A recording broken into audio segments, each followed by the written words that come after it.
You can lie next to someone every night, share meals, plans, and secrets, and still feel like you're speaking into a void. That's silence. It's not always because they don't understand you. Sometimes it's because you don't. Carl Jung once said, "Loneliness does not come from having no people around you, but from being unable to communicate the things that are important to you." But what if the things that are important to you are buried so deep, you can't even name them? Here's the paradox. So many people enter relationships hoping to be seen, but they've never looked inward themselves. They want to be loved, but don't know who they are beyond their roles, their wounds, their masks. The result? A haunting emotional dissonance. Moments that should feel full, feel hollow. Conversations feel surface level. Connection feels distant even when bodies are close, and no one teaches you how to explain it. Because how do you explain the ache of being unseen when you've never truly seen yourself? Jung believed this emptiness isn't a flaw in others. It's a signal from the unconscious. A cry from the parts of yourself you've ignored, repressed, or forgotten. He called this the shadow and warned that until you confront it, no amount of love will feel like enough. This isn't about blaming others. This is about awakening. Because what we call emptiness in relationships is often the echo of our disconnection from our inner world. And until you face that disconnection, you'll keep searching for wholeness in places that can never give it to you. So in the next few minutes, we'll follow Carl Jung into the depths of the human soul to uncover why love so often leaves us feeling hollow, and what it truly takes to feel whole in the presence of another, not just loved, but understood. Not just chosen, but known. There's a version of you that smiles when it's hurting, nods when it disagrees, says, "I'm fine," when it's unraveling. That version is not a lie, but it's not the truth either. It's what Carl Jung called the persona, a psychological mask carefully crafted to survive, to belong, to be loved. But here's the tragedy. The more you rely on the persona to be accepted, the less anyone ever gets to know the real you. And over time, even you forget who that is. From the earliest moments of life, we're taught to shape ourselves into what others find acceptable. Don't cry. Be nice. Smile. Don't be too much. Piece by piece, you're authentic. Self is trimmed down, shaped into something socially digestible. And it works on the surface. You gain approval, you fit in. You avoid rejection. But there's a cost. Real connection becomes impossible, because connection requires truth. And the persona isn't the truth. It's a performance, a rehearsed version of you that exists to keep the peace, please others, and avoid judgment. In relationships, the persona becomes seductive. You show your best angles, your politeness, your achievements. You smile even when you're hurting, because you're afraid if they see the real you, they'll leave. But this fear creates a silent death. You become loved for who you pretend to be, not for who you are, and that kind of love, it never touches the soul. Jung warned that the persona, while necessary for functioning in society, becomes dangerous when mistaken for the self. When you confuse your mask for your identity, you begin to lose contact with your emotional reality. You stop expressing your needs. You suppress your anger, your longing, your sadness. You convince yourself you're being mature or kind, when in truth you're disappearing. And here's the painful irony. The more likable you try to be, the lonelier you become, because nobody is connecting with you. They're connecting with your mask. And deep down you know it. That's why moments of intimacy, even sex, vulnerability, affection, can still feel empty. Because when your real self isn't part of the equation, it doesn't matter how close your bodies are. Your souls remain strangers. To be seen, you have to stop hiding.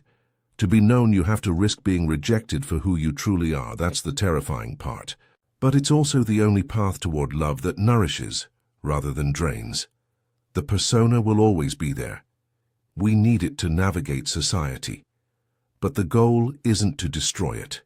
The goal is to stop confusing it for your truth. Because until you show up as your whole self, your angry self, your wounded self, your joyful self, your contradictory, messy human self, you'll always wonder why you feel alone, even when someone is holding your hand. There are parts of you you've buried, the anger, the envy, the shame, the neediness. You were told they were bad, so you exiled them. But exile doesn't mean erased. They live on in silence, in dreams, in projection, and most dangerously, in your relationships. Carl Jung called this hidden reservoir of disowned traits the shadow. It's not evil. It's simply the truth about you that you refuse to accept. But here's the twist. What you repress, you don't just suppress. You project. You start seeing in others what you can't admit in yourself. You judge your partner for being too emotional. But deep down, you're terrified of your own vulnerability. You hate how controlling someone is. Yet you crave control because you fear abandonment. You say you want closeness, but when someone gets near, you sabotage it. Because closeness requires exposure, and exposure threatens your illusion of control. The shadow manipulates from the background. It's the unspoken force behind your attraction to the wrong people, the repeated patterns, the inexplicable emotional reactions, the relationships that feel magnetic but always end in collapse. Jung wrote, "Everything that irritates us about others can lead us to an understanding of ourselves." But most people never get that far. Instead, they blame, they run, they repeat. Because it's easier to say they were toxic than to ask, what was I drawn to in them and why? This isn't about guilt. It's about ownership. Until you own your shadow, it owns you. It chooses your partners. It dictates your needs. It filters your perceptions. You say you want love, but if love threatens your illusion of strength, you'll push it away. You say you want truth, but if truth exposes your weakness, you'll call it betrayal. And so you stay trapped, not by the world, but by your own unexamined self. Jung believed that wholeness comes not from perfection, but from integration, not by being good, but by being real. The shadow doesn't need to be destroyed. It needs to be understood. When you begin to welcome the parts of you you once exiled, the jealous you, the insecure you, the terrified you, something radical happens. You stop needing others to carry your wounds. You stop demanding they complete you or fix what you refuse to face. And for the first time, you relate from clarity instead of compulsion, from truth instead of fear. You begin to love, not to fill a hole, but to share a whole. And that is where intimacy begins. When you fall in love, you think you're seeing another person clearly, but what if you're not? What if you're seeing yourself? Carl Jung warned us, until you make the unconscious conscious, it will direct your life, and you will call it fate. Nowhere is this more true than in love, because love isn't born in clarity, it's born in projection. You meet someone, they smile a certain way, they say something that touches a nerve. Suddenly you feel something ancient, familiar, intense. But is it about them, or is it about what they awaken in you? In that moment, you're not falling in love with who they are, you're falling in love with what they represent, your unmet needs, your forgotten wounds, your idealized fantasies, your inner child's hunger for safety, approval, adventure. You're seeing a mirror, not a person. Jung described projection as the unconscious transfer of our inner world onto someone else. You project your hopes, fears, and unmet desires, and confuse those projections for truth. You see strength in someone because you feel powerless. You see warmth because you've grown cold inside. You see stability because you're afraid of your own chaos. And as long as the illusion holds, everything feels magical. They're your soulmate, your missing piece. But illusions don't last. And when the mask slips, when their humanity surfaces, when they don't live up to your fantasy, you feel betrayed. Not because they changed, but because you never really saw them to begin with. You saw you, This is why love turns sour, why admiration becomes resentment, why infatuation becomes disappointment, not because love is broken, but because we're not taught to separate the real from the projected. Jung didn't say projection was bad. It's natural. It's how we learn about ourselves. But the danger comes when you believe your projection is reality, when you mistake your dream for their truth. The work, then, is not to stop loving, but to start seeing, to ask, what am I projecting onto this person? What do I need them to be for me and why? What unhealed part of me are they activating? Because when you withdraw the projection, two things happen. First, the fantasy dies. That hurts. But second, a real relationship becomes possible, one where two people see each other not as saviors, but as sovereign beings, not as solutions but as companions. You stop needing them to fix your story and start writing one together. That's the power of conscious love. It's not perfect. It's present. It doesn't complete you. It meets you, and that is infinitely more beautiful. Why do your relationships feel empty, even when they start with fire? Why do you feel unseen, even when you're surrounded by affection? Because you never really brought yourself into the relationship. Not the real you, not the full you. Just a role, just a fragment. Carl Jung called the path to healing this emptiness individuation, the process of becoming whole, not perfect, whole. It's not about fixing your flaws, it's about facing them. It's about integrating all the parts of you. The conscious and the unconscious, the light and the dark, the persona you show and the parts you hide. Most people don't do this work. They wear masks. They chase approval. They merge into others, hoping to feel complete. But love without self-awareness becomes dependency. And dependency disguised as romance inevitably leads to suffering. You can't be loved if you're not there. And you're not there, not fully, until you've met yourself in the mirror of the psyche. Individuation is not self-improvement. It's self-discovery. It's sitting with your loneliness instead of fleeing into someone's arms. It's confronting the ego that says, if I'm not loved, I'm nothing. It's grieving the dreams that were never yours to begin with. It's dismantling the identity you built just to survive and asking, who am I underneath it all? This is brutal work.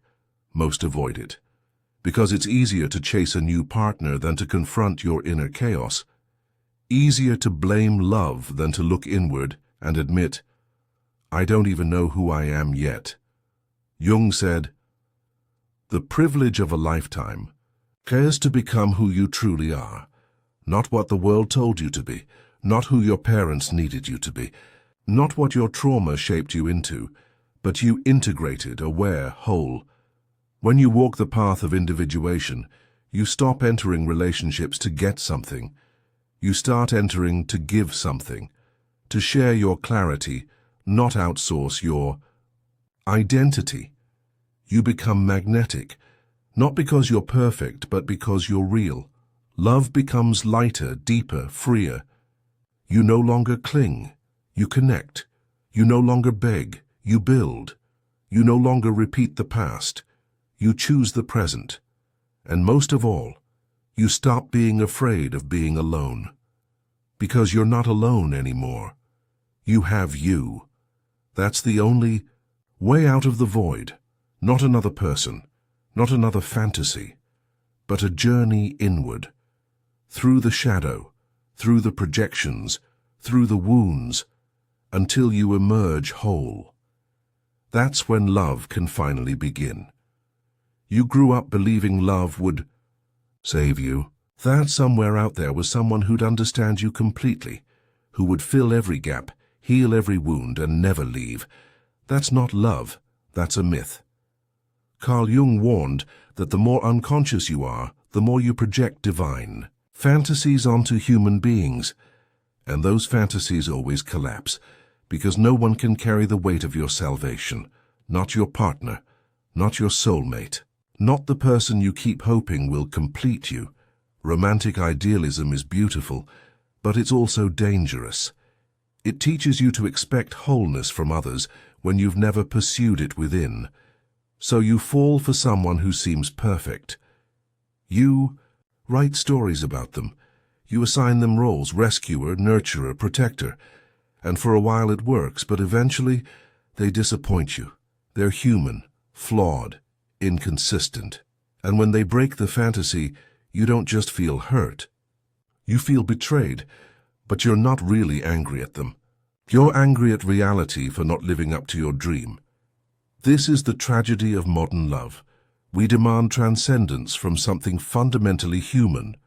And yet, there's a freedom in letting go of that fantasy, in realizing that love is not about salvation. It's about connection, not about finding the perfect mirror, but about seeing and being seen honestly. When you kill the fantasy, you create space for something real. Not idealized, not effortless, but grounded, sustainable. That's the beginning of mature love. Love that doesn't hide from imperfection. Love that grows, adapts, struggles, and endures. Not because it's magical, but because it's conscious. There's a part of you you've exiled. The part that gets jealous, controlling, manipulative, fearful, desperate. You bury it, you deny it. You say, that's not who I am. But it is. Carl Jung called this part of you the shadow, the unconscious self that holds everything you've rejected. You don't bring just your best self into relationships. You bring your shadow too, and if you're not aware of it, it will run the show. It's the voice that lashes out when you're scared. The part that sabotages intimacy right when it gets real. The unspoken fear that says, they'll leave me just like everyone else. Most people never face this part. Instead, they project it. They see manipulation in others, but not themselves. They blame their partner for everything going wrong, never realizing they're replaying their own script. But until you face your shadow, you're not in a relationship with someone else. You're in a relationship with your own unconscious mind. Doing shadow work doesn't mean becoming flawless. It means becoming honest. Ask yourself, what part of me do I hide in love? Where am I still driven by fear, not freedom? What do I accuse others of, but refuse to see in myself? When you bring the shadow into the light, you reclaim power. You stop reacting blindly. You stop repeating toxic cycles. You become someone who can truly relate, not from woundedness, but from awareness. And in that space, love becomes transformative, not because you're perfect, but because you're whole enough to hold someone else's imperfection too. That's what real intimacy is. Not two people hiding their shadows, but two people choosing to reveal them, and still saying, I'm here. You keep asking why your relationships feel hollow, why love feels like a high that always crashes, why you keep attracting the same pain in different faces. The answer isn't out there. It never was. It's not about finding the right person. It's about becoming someone real enough to meet love with clarity, not desperation. Carl Jung didn't give easy answers. He didn't promise fairy tales. He offered a mirror. And in that mirror you'd see your wounds, your patterns, your shadow, and the key to your liberation. The emptiness you feel in relationships is not because you're unlovable. It's because you're not yet known, not even to yourself. Until you do the inner work, you'll keep looking for someone else to complete a puzzle you haven't solved. But once you begin the path of individuation, once you stop running from your shadow, once you let go of the fantasy, you'll find something stronger than infatuation. You'll find truth, you'll find presence, you'll find yourself. And that's where love begins.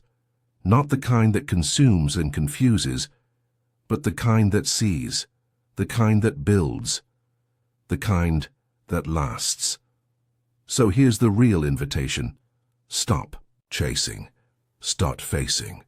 Let every failed relationship become a teacher. Let your loneliness become your initiation. And let this emptiness, this ache, guide you back to the only place love can truly grow inside you.